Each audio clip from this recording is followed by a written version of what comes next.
Hello, today's September 24th, 2013. I'm with Kevin Platte. We're at his home in Washington, D.C. We're doing an interview for the D.C. Gardener's Oral History Project, which is sponsored by the Neighborhood Farm Initiative and the D.C. Humanities Council. And just, of course, we want to thank Kevin for joining us today. Thank you, Kevin. Good morning, Josh. Good morning.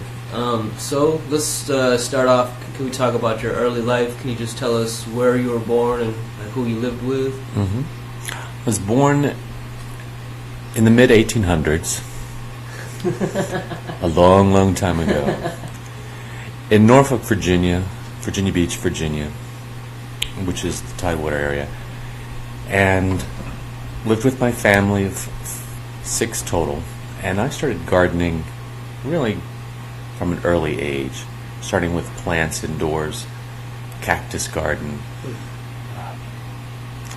indoor plants, and then moved to the outdoor garden, tomato plants, cucumbers, the basic stuff that a kid who is 10, 11, 12 years old can handle.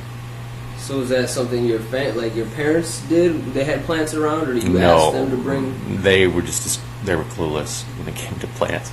It was something that I just created in my mind that I wanted to do. It was my own initiative. So I found the seeds or the plants, planted them, was supported by my parents. We had a lot of land in the back, so it was no problem. It was a nice little project for a young kid. And any of your siblings, were they involved with that? Or? I don't remember them being involved at all. It was kind of my project. If it was successful, great. If it wasn't, it was all my fault. Yeah. So I don't remember anybody being involved. So do you remember any, did you kill any plants that you remember specifically? Oh, I'm sure. I had some problems with the outdoor plants, but I've always had a really good green thumb. Yeah. So I never really killed any plants. And if you can look around my apartment real quick, you'll see I've got a cactus, which is over 6 feet tall, to orchids that are blooming, to a Christmas cactus, to other indoor plants. So I'm a gardener, which means I tend and take care of things, whether it be people or plants. Yeah, it's very specific lighting too. I mean, you only have a few open windows here, and then so it seems like you probably have to adjust some of the stuff frequently. No, not at all. Okay. Where they're at is where they stay. All right. And they're happy. Yeah. Even the cactus. How tall is that cactus? I think it's more than 6 feet. I think it's probably pretty close to 7. And someone gave me a cutting. It was probably 3 feet tall. Wow. It almost doesn't even look real. I mean, I know. Isn't it cool? It's so nice, yeah. So I've always had a green thumb. Yeah. I've always enjoyed plants and growing things. So you grew up in Virginia Beach, so that was more kind of like a city environment? It's a big suburban city. Yeah. One of Virginia's largest cities. Mm-hmm. And those two combined, is probably the largest population of Virginia. Yeah. Big Navy town. It's just a big suburb. Yeah. So do you remember any specific shops or markets or things that you used to go to as a child there, or was it just a regular grocery store? Regular grocery store. Yeah. I don't really remember, besides some local farms selling strawberries where you pick your own strawberries, maybe some corn, but nothing like they have today anywhere in the U.S. with these really cool farmers markets. Mm-hmm. Nothing like that. So, how big did your garden get in your parents' backyard? How much stuff were you growing at any one time? Well, it was a large space, but I think I had varying levels of success because I was learning the trade. Mm-hmm. I mean, we didn't have YouTubes back then, and really no classes for young people. Yeah. So I would imagine it was probably 10 by 10. Did you keep it up all through high school? Or? It'd be on and off throughout. Mm-hmm. And then I took a break in college, didn't do anything. And then once I moved to Washington, D.C., after grad school, moved here into Dupont Circle, and then stumbled upon the West End Garden by seeing a friend of mine or actually somebody who lives down the street, garden there, and just asked them, how does one get a plot? And they were kind of disorganized back then. So he says, I think this one over here is available. I haven't seen anybody here in years. So I just inherited that one and had to dig my way through the weeds and the rocks and the mint that just kind of takes over, and decided I will start gardening there and find out who else is gardening there, and organized it by the names and where they were, and got emails, and thus we became organized, believe it or not. So roughly what year was that? It's probably 1997. Okay, and how long after you moved to D.C. was that? I moved into D.C. in 1985. 85. So it took some, about 10, 12 years. What neighborhood did you move to when you came? I was in Brookland. Okay. And I actually had a small garden beside the house that I was living in. It was, 3 feet by 3 feet. So I was already getting my hands dirty. But when I found the large plot at the West End Garden, it's 10 feet wide by 30 feet deep. So it's pretty substantial. Yeah. And that's the way they all were designed. I think the West End Garden has been in existence for about 25 years. The city, Parks and Recreation, created a lot of community gardens about 25 years ago. Threw up the fence and put some markers down, invited gardeners, and said, here you go. And I don't know who came up with the name of West End Garden, but it is in the West End part of D.C., so maybe that's what we call it, West End Garden. So what was Brookland like? I mean, when you got there, was it much different than it is now? Oh, absolutely. It's a little rougher back then. There were projects all around, and it's really calmed down quite a bit now. A little bit more developed. Yeah. So when you came to the West End Garden, was that your first experience with community gardening? It was. Yeah. And that community was so disorganized that I don't even know if we can call it a community. They didn't even know who was beside them usually. And they didn't know how many plots were in the garden. So that was part of the fun, and that's what I like to do, is organize things. So I just figured out who all was where and put it all together, and we had a loose gang of thieves, it seems like, to organize and to create a community. But they were all very kind of hippie-like, laid back, super laid back. They didn't want any rules and regulations. No. That would mean that, you were disturbing the peace there at the community garden. So there was no rules and regulations. It was just, you had a plot. There were no dues or anything. So it was really, really kind of Wild West out there. So, I mean, were there like community tools, or how did... We did have a tool shed, and so there were some community tools, and that's it. And water? Do you have access to water? The only water source was at a nearby middle school. You had to drag the hose, hundreds of feet. So by the time you got the water on the other end, it was a little trickle, and then you filled up all the water barrels and prayed that it rained, because you didn't want to have to pull that long hose out again, which took about 2 or 3 people to drag across. So that's the way it is now. We have a closer water source, but you still have to fill up the water barrels and pray for rain. We don't have those luxuries of having water right at the community garden. Yeah, a lot of gardens have that. They do. We're very jealous.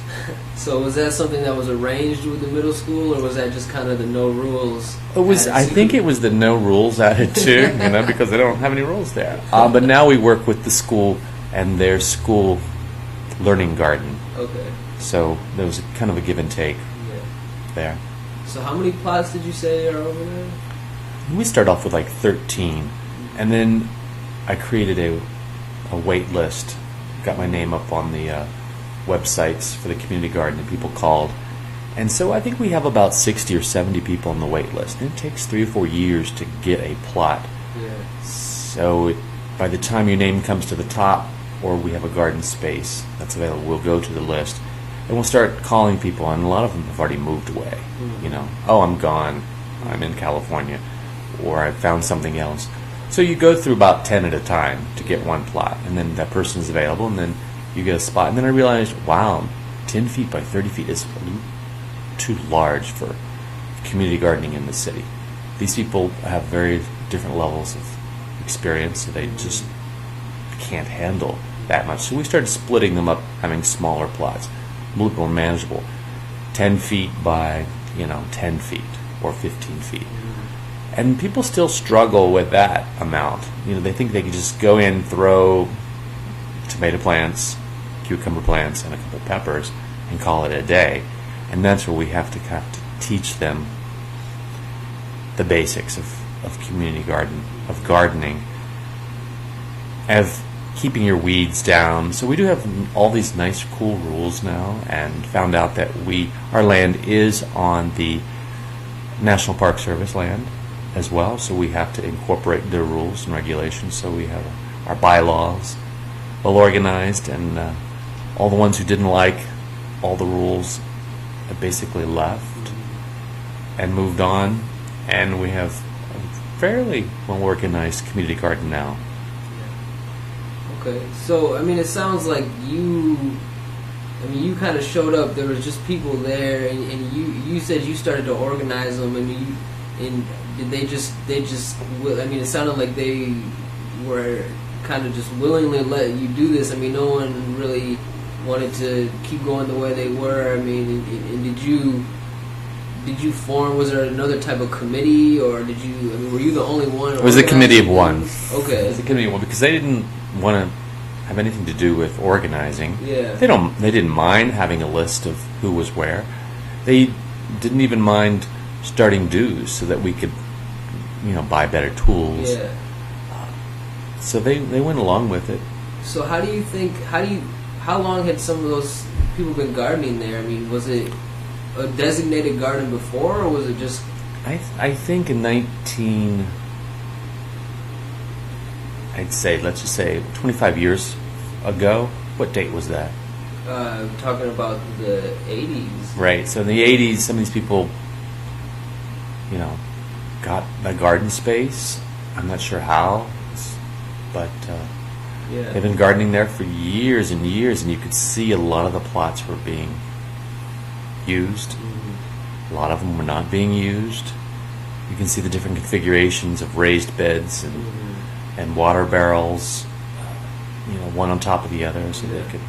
It's really interesting. It's been there for a long time, but not well utilized. Yeah, I guess it's just strange to hear that you just asked and they said, "Well, I think no one's using this one." So and thus the crazy laid back attitude. And then of the, you just the Western turn into the whole leader of the whole garden. I know the Nazi regime moved in, and they're like marching to my beat. No, it's just good to be organized, to have rules, because people complained about. Weeds from another gardener. Well, there were no rules, so deal with it. What kind of rules have you incorporated? The basic rules. I interviewed other community gardeners or managers of community gardens. Like I'm the manager of the West End Garden. I found other ones and looked at their rules and regulations. Like the best one in the city was the Temple Garden on 16th Street, which was at the Scottish Rite Temple. Very well organized, fantastic people, and they had some great rules and regulations. And then we read through those, took out things that really didn't apply, that we thought were a little too restricted, perhaps, and have some basic rules. They're nothing crazy. They're just real basic stuff to keep a community of people on the right path, gardening next to other people, and we have rules for how to get in and how you will be asked to leave if you don't, follow certain rules that kind of like you have to garden. Mm-hmm. And some people just throw plants in, like I say, at one time and think that's it. They don't realize you can garden throughout the entire year here in Washington. So if they're not really using their space, they'll get warnings. If completely weeded, they get a warning like, come on, your weeds are adversely affecting other gardens around you because they're creeping in. So they can actually lose their privilege to garden. So those are the basics. basic rules. Is there a lot of turnover due to just neglect? Or I would say maybe one. We average one a year because we only have like 20 plots, so it's a small community garden. Mm-hmm. So we'll have one, probably one or two. Like this year, I know there's one or two that I'm kind of like raising my eyebrow. Like, what are you all doing? Nothing. Yeah. So I think they'll lose their privileges because there are 60 other people waiting. Unfortunately, most of those people have very limited to no experience, and so we try to mentor them. Tell them what they need to do, talk about their plan, talk about the plants that they will be successful with, when to plant, even when to plant your fall garden. So we're educating the gardeners and helping them, even mentoring them. Okay, so and so, you're in charge of working with this gardener because he needs a lot of help. So we try to help. Yeah, that's what community is all about. Is doing your own thing, helping others, and not pissing other people off around you. That's great. Yeah, I haven't really run into that much. I mean, there's always a lot of information sharing amongst gardeners, but to actually set up a process where you make sure people understand when is the time to plant. I mean, that's really specific, but it's also really good.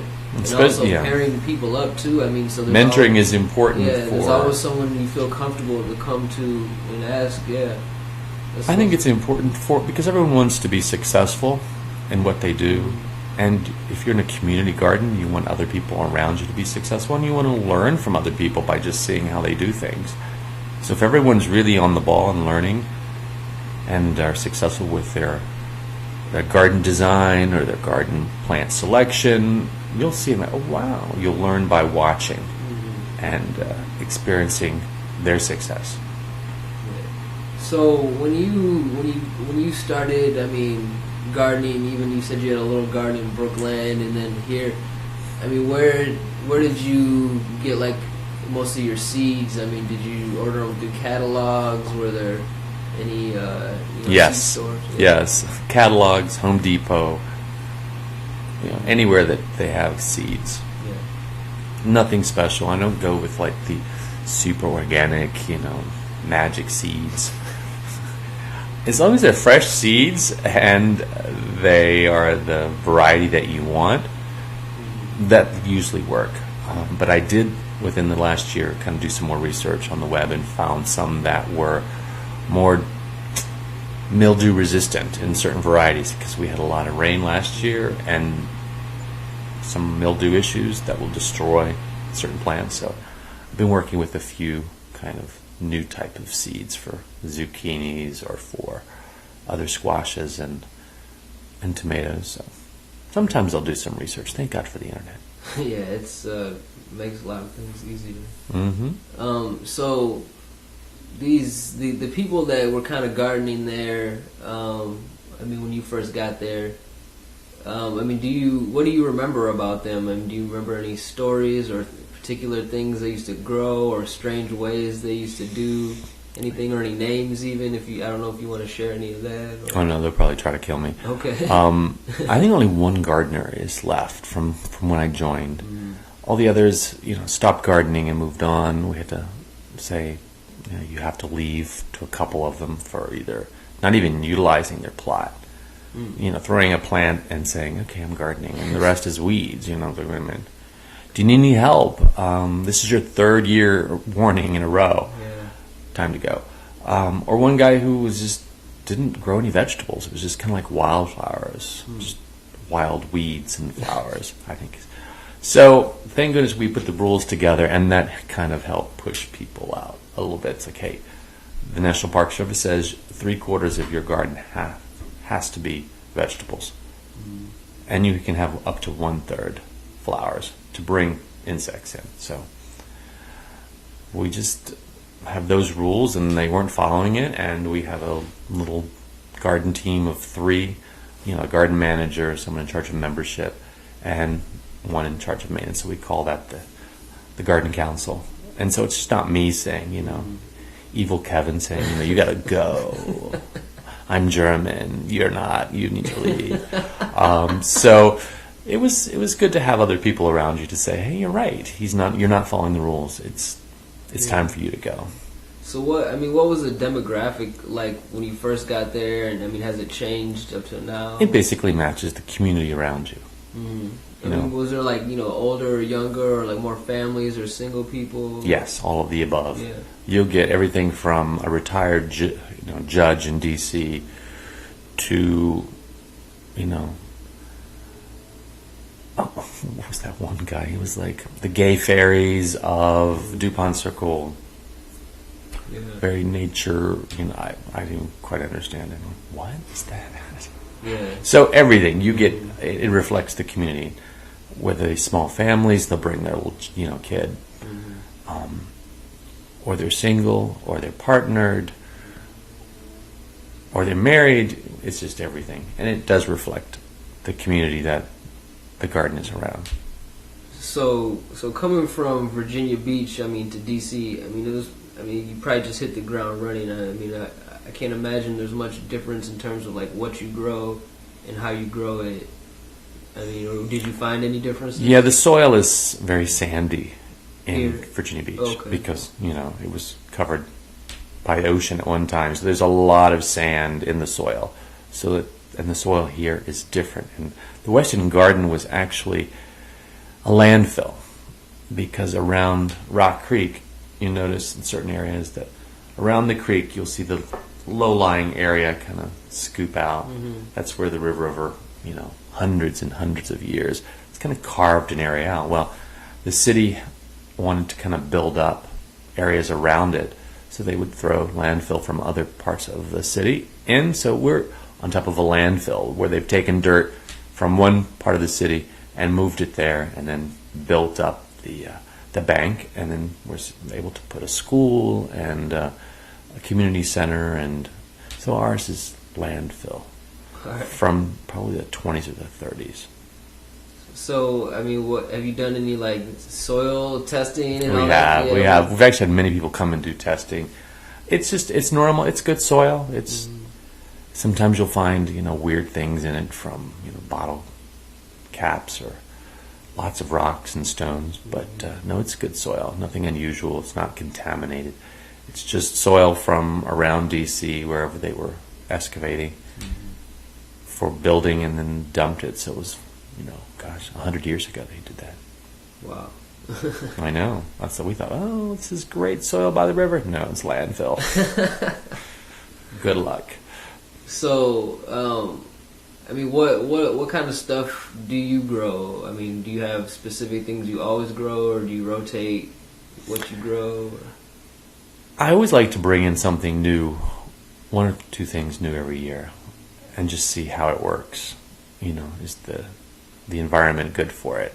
Is it the right amount of sun and the soil? And this year was asparagus and garlic and shallots. All three went really, really well.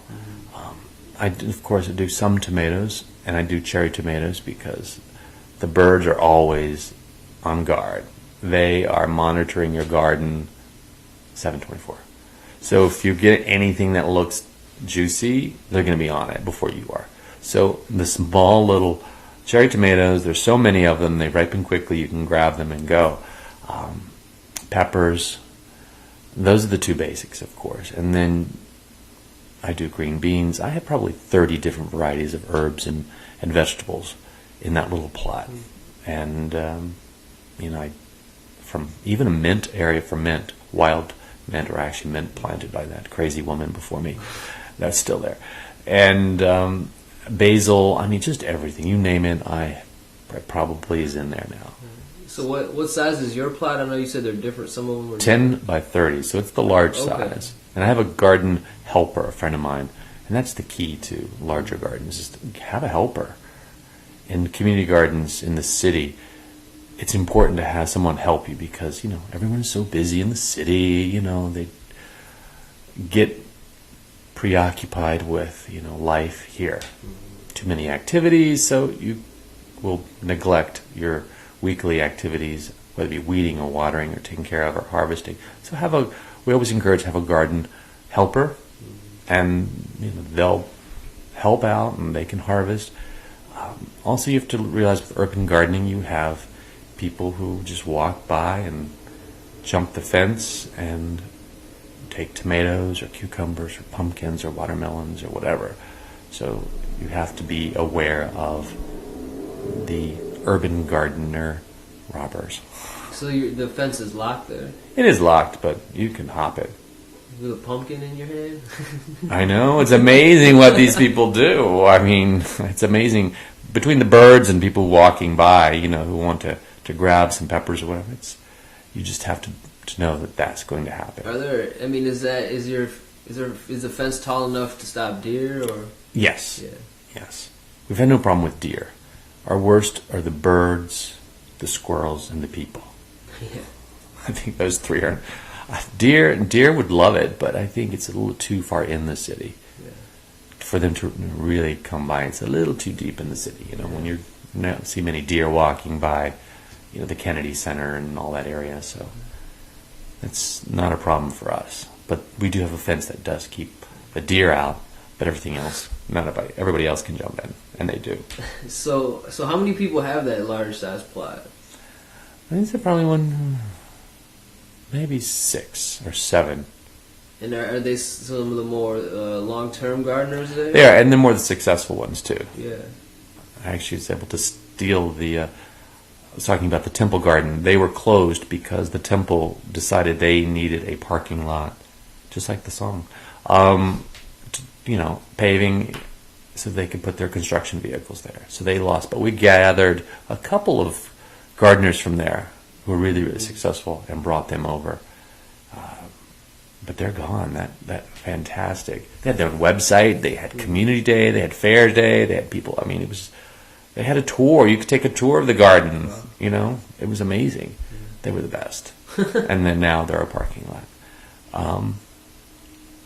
So we've got some really good gardeners and some people who really need some help. Yeah. And are not either taking the help or doing the basic work. So they'll probably lose their privileges. I've taken pictures of them, how we Germans are. So, in terms of like your garden, what type of techniques? I know it's a Park Service garden, so it's organic. Right, organic. Yeah, and that's the city rules as well as the National Park Service. So do you do any type of like soil amendments, or what types of techniques do you use? Yes, the key is the soil, as many people begin to understand the soil. So we have a compost pile, leaves. I just use leaves in the fall to cover the garden, and put some soil and let those decompose. Use some of the soil from the compost pile. So the key is to develop really good, healthy soil. Can you tell us what the benefit of the leaves is? Leaves, when they break down, become great soil amendments. Just those dried leaves from all over. When you put them on top of the garden in the fall, then they will keep the weeds out. So, when the spring comes and you haven't done anything during the entire cool weather, then you won't be fighting the weeds when you start. They've kind of decomposed. You can kind of amend the soil with them, and there are no weeds. So a good top covering when you're not using your garden makes life a lot easier, because who wants to toil out there pulling weeds? No one does. And you can see that a lot of weeds stay because people don't want to do it. So is there anything here that you don't grow anymore, you just gave up on? Or? Don't do corn in the city. Corn does not do well. It's just too difficult. Pumpkins and watermelons, those plants that require half an acre to spread out, you can't do that in a community garden successfully. There's nothing more aggravating than seeing someone's pumpkin plant coming right at you, into your garden. You have to take it and pull, so things like that, they become unruly. So we discourage that. And if they're going to do it, they just have to keep pulling that plant into their area because it'll just take over. So those are the problem plants. And plus, the birds, the squirrels, and people will pick your watermelons, cantaloupes, and walk away with them. Because it takes forever for them to ripen, and they're just sitting there looking at everybody. Every day. Every day, and the birds are watching, and the people are watching them.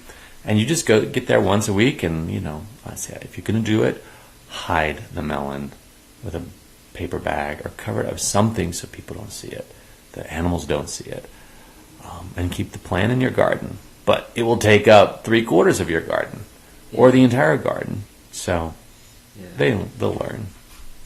So does the West End Garden, do you have any type of like potlucks or days when you get together? We have work days. Yeah.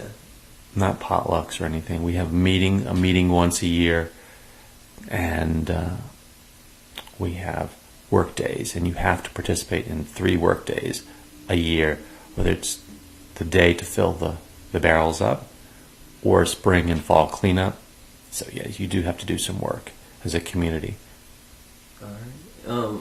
So have you said you talked to a few of the other community garden managers and things, and you talked about this temple garden here. Are there any gardens that you've been to that kind of stand out that you've seen that you really liked? I really haven't toured enough of the gardens. The temple garden was the winner. All right. You just look at it and you're like, oh my God, they're so well organized. Yeah. And they were. But I have not really kind of toured around and have seen, but I've talked, and everyone has the same problems. Gardeners who are not doing what they're supposed to, and, they don't know how to garden, they don't want to garden, even though they've got the garden spot and you've got 60 people on the waiting list. How do you get them out? It's like, tell them they have to leave. Yeah. That's what I say. So, in terms of what you grow here, I'm sure you try to eat a good amount and use the food. Are there any type of like special ways that you prepare any of the foods you make? Do you have any dishes seasonal dishes you look forward to making? Or I like to make simple syrup out of the basil or the mint for drinks, flavoring different drinks, or the soda stream. You can make your own mint soda, or make really cool cocktails with basil, gin, and lime. So I'll sometimes do that. I'll make basil pesto to use and freeze. And then the fresh vegetables, make, of course, salads. And with the Swiss chard, the spinach, you can cook them down. You can add, you just kind of design your own little, I kind of throw them all together. I chop up all the vegetables, saute them, and it's a side dish. Or if it's just the zucchini that day, it's never just one thing. It's zucchini and tomatoes and the onions and a shallot. And you just throw them all together and don't overcook things or eat them fresh. So there's really nothing in particular, but I know after a while we get, oh my God, we're so tired of Swiss chard. Oh my God, I can't wait till it's over. Or not another zucchini. That was, that's every year. Oh no. What are we going to do with it? You start giving food away. Yeah. And that's what's kind of cool about community garden. If you're successful, you're able to give so much food away. Yeah. Bags of food, bags of Swiss chard, lots of zucchinis or tomatoes. And that's part of the community spirit. Nothing like giving things to people for free. Yeah, that's what I was going to ask. Because 30 by 10, even between you and your garden helper, that's probably still a little too much food sometimes. Oh, especially the zucchinis and the Swiss chard. It can be. Yeah. But the green bean. It's just sometimes it's a little overwhelming. It doesn't take many plants to produce a lot of food. Yeah. If you do it successfully, then they will be successful, and then you will get a lot of food. So, how do you feel about the current position of West End Garden? Do you feel like obviously there's a lot of interest in it. Are there any ways you'd like to see it change? I know you want to see people take better care of their gardens, or is there any other things that anything for the future that you want to see it develop into or grow towards, or do you think?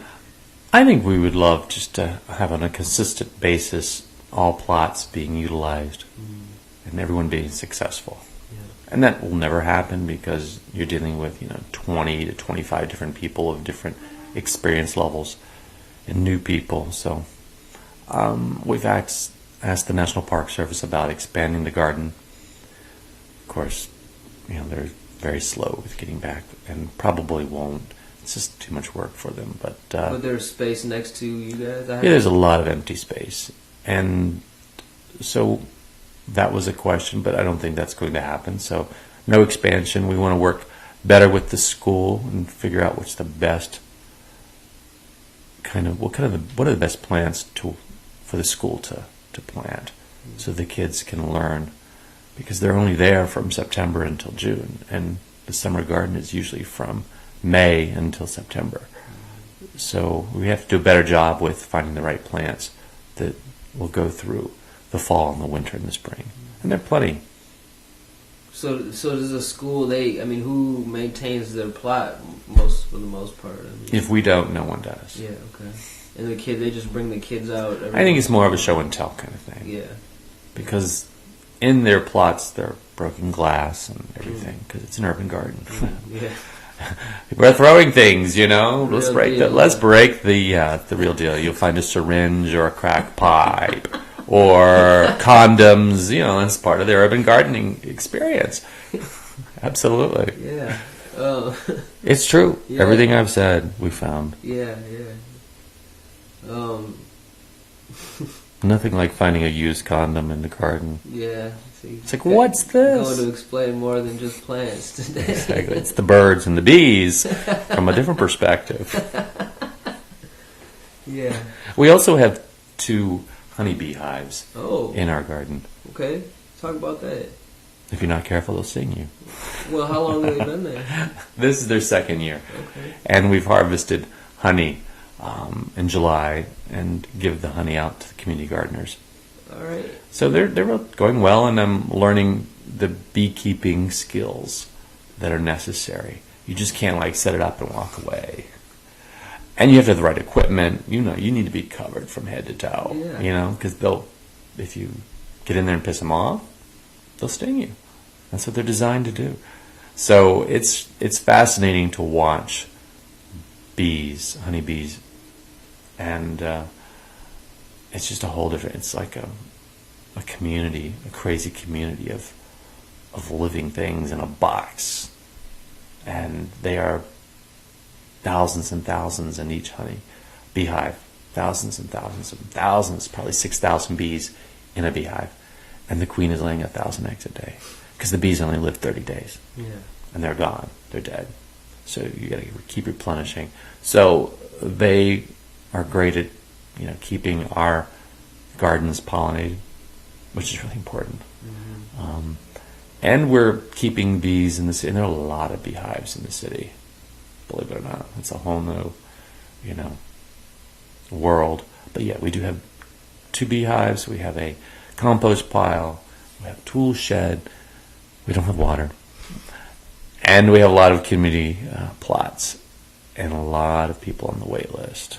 So who initiated this, or who's One of the DC beekeepers okay said, "Would you like a beehive in your garden?" Sure. And so they come and they've shown you how to do it. And, and what did you say you did with the honey you harvested? We gave it to the community gardeners. Okay. Did you got some yourself? It was pretty nice. Oh yeah. Yeah. Awesome. It's great. It's great local Dupont Circle honey. Did you ever notice, any problems with pollinators before that? Or the years before we'd be like, why aren't we getting, we just didn't, get the pollination on the squash plants. Now we have no problem. Like I said, zucchini again. Okay. So we have no problem with pollination. Yeah, because I was curious. In my zucchini, I get some, but not like... Oh, we get so many zucchini. It's like, oh no, not another one. Here it comes. So that's when we have 2 plants, and then that's too many. There's too many. Wow. So yeah, we have no problems with pollination. And it was just immediately you noticed that. Yeah, they are constantly looking for a nectar source. The trees in the spring and then they work their way down to lower levels. Yeah.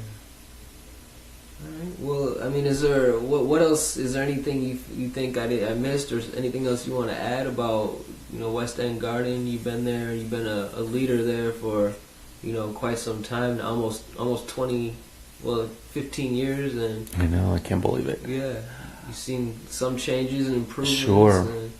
I can't think of it. The whole urban garden experience comes with urban issues. And as long as everyone is aware of what those urban issues are, people will come in and trample your garden or steal your plants or throw bottles and break glass. I mean, anything can happen. Just think of, you're in a city. People with a lot of time on their hands can do damage. So you just have to realize, you're not in a quiet plot in Minnesota where nobody, will dare touch your garden. So it's guerrilla warfare sometimes, It's not like people are beating, but they'll break our fence gate down, try to break into a tool shed to get a shovel, I guess. A shovel. To get a shovel, I don't know. They're hoping to find something more interesting than a shovel and hose. So it's an interesting experience. It's convenient. We located to where we live. We just get on our bike or walk over. It's fun. It's as good. Community gardening is as good as your skills. If you have no skills, you're not going to be successful. Everyone has the desire, but if you have not educated yourself and you're not creative enough to realize, oh, wow, maybe I should do this, or maybe I should research what makes sense and when to plant. A lot of people don't do their homework because they're too busy. They're in the city, they've got their busy, city lives. So their garden won't be successful. You don't spend the time there to weed and water and care for, because that's what gardening is all about. Caring for and learning about what makes these plants successful. Oh, soil, my gosh, I have to think about the soil. So it takes education, self-education, knowledge, experience to be successful. You just can't walk in and it'll be pretty much a mess for the first year or two, and then you'll learn, and then if you do your homework, you'll be successful. All right. That's all I got. Well, cool. That was great. There was a lot of good information. So we'll wrap it up here. Again, thanks, Kevin, and for everyone that was listening. Hope you enjoyed.